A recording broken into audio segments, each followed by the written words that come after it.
The list is long. But I should make a special mention of the Sekara restaurant, the international diplomatic suppliers, and the Sri Lankan community members who voluntarily came up to blend this event with multicultural, multi-ethnic, and multi-religious character of Sri Lanka. Please enjoy the evening. I thank you. A country has so many connections with this country, which has not been said before. We know you so well, you know us so well, and I've no doubt that that's going to continue for many years to come.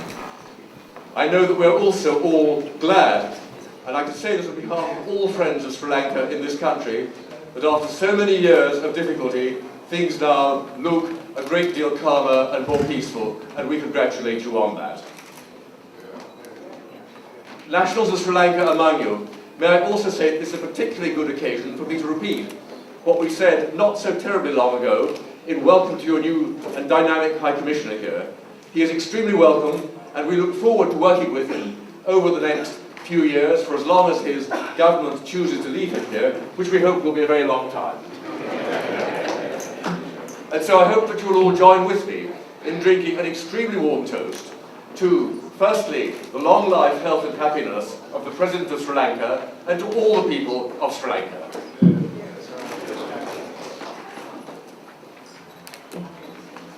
Your Excellencies, members of the House of Lords, members of the House of Commons, Her Majesty's Marshal, ladies and gentlemen, I now invite His Excellency Dr. Chris Nonis, the High Commissioner for Sri Lanka in the United Kingdom, to address this gathering.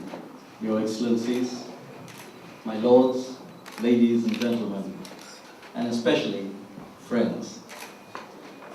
It gives me really a great pleasure to say a few words here today on this 64th anniversary of Sri Lanka's independence. As most of you know, we gained independence in 1948, which was actually the year following that of India. But what is very interesting is that Sri Lanka actually achieved universal suffrage approximately 17 years prior to that, in 1931. And ever since then, the Sri Lankan people, rich and poor, educated and not, old and young, have always tremendously valued their right to universal suffrage and their right to exercise their vote. And as a result of it, ladies and gentlemen, we have had a proud tradition of democracy in our country and have held as paramount the twin pillars of democracy and development in our country since independence. And that is something we're extremely proud of, because from that derives our sovereignty. And that is something we're extremely proud of, the national sovereignty of Sri Lanka. Like many other countries, we've also had challenges following independence. One example was the tsunami. But you know, we're a fairly strong and resilient nation, and we're always united, all races and all religions. The recovery following that devastating tsunami was a perfect example of how we got together, all of us as one community. But of course, as you know, probably the greatest challenge we've had since independence is the autocracy and hegemony of terrorism. As you know, under terrorism, many innocent men, women and children lost their lives unnecessarily. After 28 years, we achieved peace in our country in May 2009. And that was achieved under the leadership of His Excellency, President Mahinda Rajapaksa. And now that we have achieved peace, we now have that historic opportunity to make that transition from developing to developed nation. But the speed of that transition, ladies and gentlemen, will depend not only on the indigenous communities of Sri Lanka, but also on the communities within the diaspora, on the British community, all the international communities, and in particular, all the communities that all of you today represent. And in that context, it's so wonderful to see you all here today, from so many different countries, representing your governments, representing different institutions, both Commonwealth and non-Commonwealth. I'm extremely thrilled to see such a variety and miscellany of people, all of you here today, to celebrate the Day of Independence of Sri Lanka.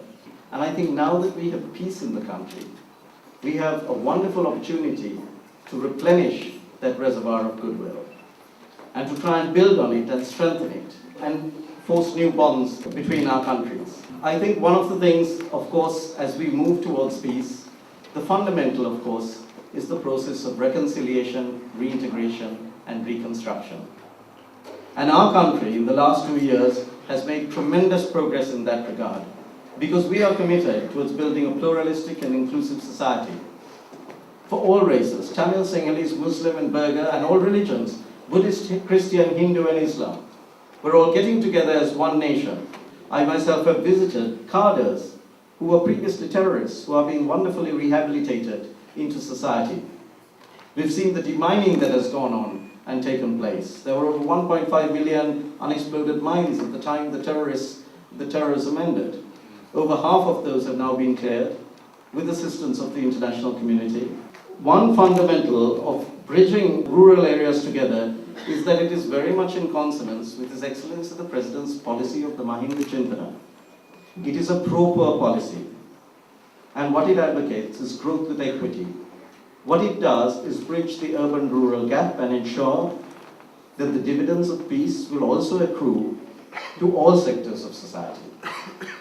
And I think that is something we're seeing at the moment. I even went down south to see the development of the port in Hambantota, and there's now new airport being done. I even tried the Southern Highway. But of course, far greater than all that is the unity between all our societies. And that is something that we treasure very much. The difficulty, ladies and gentlemen, is that there's often, and very often, a dichotomy of perception between the very real progress that is going on in countries post-conflict and what is portrayed sometimes, occasionally, very adverse publicity in only very small areas of the media, but nonetheless that has an impact. And the tragedy is there are people who are actually committed to separatism. There are people who are the demagogues of division. And now, of course, with the end of terrorism, there is still fundraising going on. We must very clearly be able to distinguish between those that are actually the majority of people who are genuinely sincere in the efforts, both international and domestic, to create a better Sri Lanka, to be part of the Sri Lankan Renaissance, of a pluralistic and inclusive Sri Lanka. And we must be very careful to separate that from these lobby groups, which actually can be, as I said, demagogues of division and fan the flames of hatred. And I think the fundamental, ladies and gentlemen, we invite you all to come and visit our country. Every one of you, and we hope to see all of you within the year, in Sri Lanka, to come objectively, impartially, and see for yourselves. Because it is only then that you will truly be able to judge for yourself. And then the people of Sri Lanka who are struggling to unite and have a pluralistic society will then be able to be judged impartially and objectively. Because what we really need in Sri Lanka, ladies and gentlemen, and my lords and ladies, is really the graciousness of heart and the generosity of spirit, so that all our communities in Sri Lanka have both the time and the space to unite and rebuild our nation. Because we in Sri Lanka are absolutely serious about building the Sri Lankan Renaissance. The other thing we invite you to do, not only just to come, but obviously, we have great tourist attractions to offer in terms of our rich architectural, artistic heritage, our wildlife parks and our beaches. But in addition, for those of you who will invest in the country, as you know, I recently heard Prime Minister Cameron speaking about the value of economic diplomacy and Britain's new thrust in that direction. And that was reiterated just the other day, 2 days ago, by the Foreign Secretary, William Hague. And I think Sri Lanka, today, two years post-conflict, represents a very conducive macroeconomic environment. If you look at our growth, our GDP growth rate has been over 8%, quarter on quarter. We have single-digit inflation, we're narrowing the fiscal deficit, and we've got historically high external reserves of over $8 billion. But what is even more interesting than that is 2 points. The first is that the number of sovereign bonds, $500 million and $1 billion bonds, have been several times oversubscribed, and the oversubscription is predominantly from international funds. That is a very good index, an independent index of the confidence people have today in the Sri Lankan narrative. And that is something you can derive confidence from. I think that is certainly probably one of the most important things from the economic perspective, and that is particularly why we invite you all to come there, and even our burgeoning stock market at the moment, of course, represents an extremely attractive investment. What is most important about all of us is that we've been living as a heterogeneous community for over 2,500 years. This issue of 28 years, however difficult, however challenging it was, 28 years is not going to stop us from living together, united again. And we sincerely hope that you all join us, because we are committed, we respect the diversity of each and every one of us. We fundamentally, as Sri Lankans, believe that we respect each of us is different in our own way. And I think as a doctor, I say as a doctor, that's what makes us, that's the beauty of human beings. And I think in that context, it is when you recognize that we cannot change each other, but we need to respect each other with our diversity and differences. Because it is only when we respect each other's diversity that we provide each other with dignity. And it is when we provide each other with dignity, as we are doing now, that we will ensure a durable and sustainable peace. And in that context, ladies and gentlemen, we are truly uniting as a nation, but it is so wonderful, as I said before, to see all of you here today from throughout the world. And we invite you all to come and join us in our endeavors.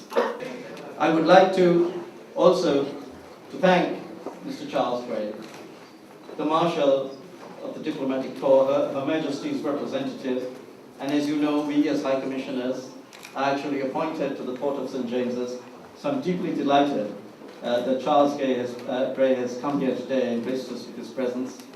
I would like to now propose a toast. There is a lady who I have tremendous affection and admiration for, because I think on Monday, I think she began her Diamond Jubilee, and I think she has done a wonderful sense of, has always displayed such a wonderful sense of duty to the Commonwealth and to Britain and to the world. And I certainly, when I presented my letters of commission to her, we had really a very interesting and fascinating conversation, which she reminisced about the 3 occasions she has been to Sri Lanka.